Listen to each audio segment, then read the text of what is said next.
স্বজনের সঙ্গে, বন্ধু বান্ধব সবার সঙ্গে এই বিজয়ের আনন্দ উপভোগ করার জন্য ইনশাআল্লাহ গাড়ি চালু হওয়ার সঙ্গে সঙ্গে আমরা বাড়িতে চলে যাব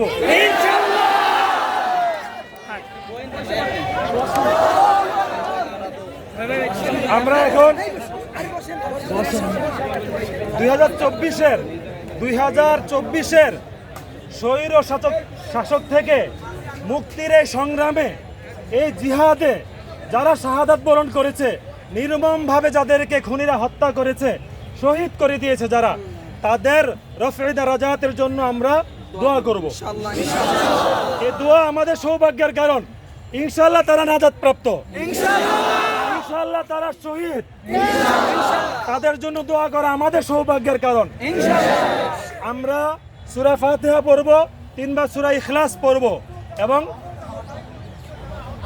যারা অনেক অগণিত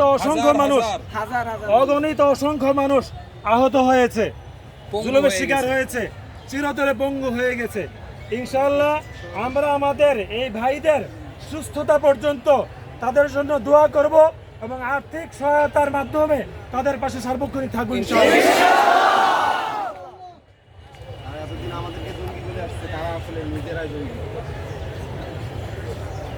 বিশ্ব জাতি, শুধু বাংলার মানুষ নয়, বিশ্বের আনাচে কানাচে থেকে দেখেছে কারা সন্ত্রাসী,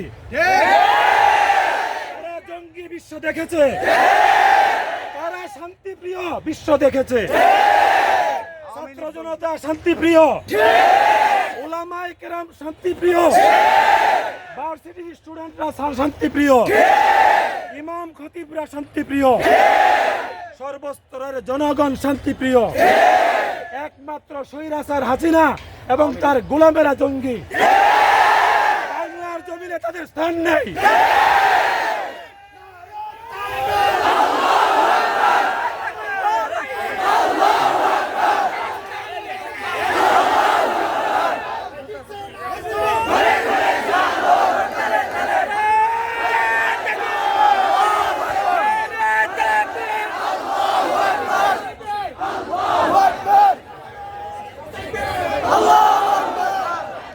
একবার সূরা ফাতিহা পড়ি। বিসমিল্লাহির রহমানির রহিম।